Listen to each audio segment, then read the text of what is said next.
I always felt like studio work was very restrictive. I think that even with this, like there's like a level of professionalism that goes into like doing the exhibitions and doing all of that other stuff.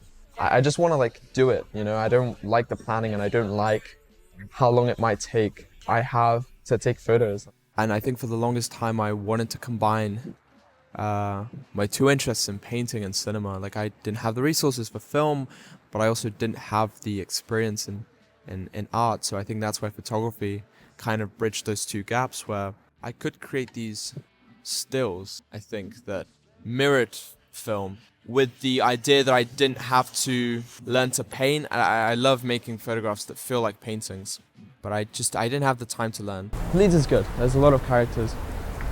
It's full of a lot of like energy, I think, especially the nightlife. I don't really photograph the nightlife, but you get a lot of people that come beforehand and they're all sort of wearing very different clothes than sort of the regulars.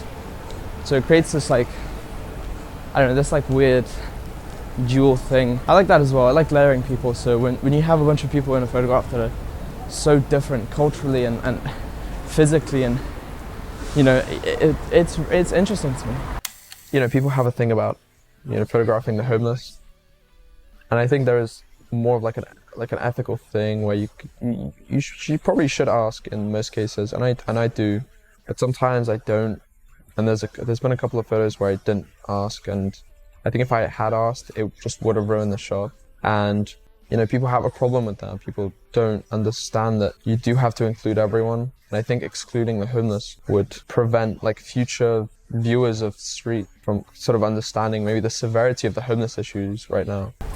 Before like clicking the shutter button for the first time, it's kind of like you have to do it. You know, I wish I had a digital so I could just wake up and like get like 4 shots out of my system really quickly, bang, bang, bang, and be able to kind of have that out of my system and then get into things that I really want to photo. But sometimes it's hard to really press the shutter button and have like a satisfying shot right from the start. So there's a lot of waiting. I mean, that's what film is. It's just so much waiting. Like learning the film, shooting the film, developing the film, scanning the film. There's just so much waiting, but you know, you use that to your advantage.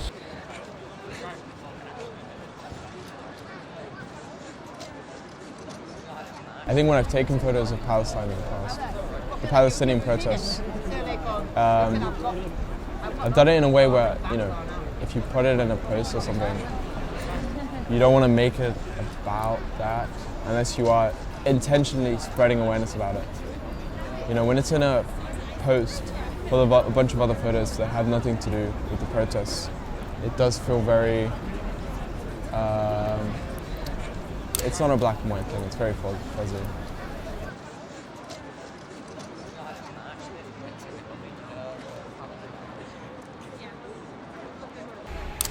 We always talk about it from the perspective of like, oh, like greatness, or like, you know, being great and what it really means to you. And I don't know what greatness means to me yet. So there really isn't a reason for me to feel disappointed in my work, even though, you know, what really is it for? Is it like a personal thing or like a work thing, you know? But it kind of ties in with this, you know, with the incentives or with what I want to have my photography become and what I want it to, like what purpose I want it to serve. And I think the problem is, I just don't know yet. I wanted something out of photography and I wanted something out of street, and I wanted, I saw it as the vehicle for my cinematography work, but it's just become so much bigger than that. I feel like there's like this divine reason for me to take street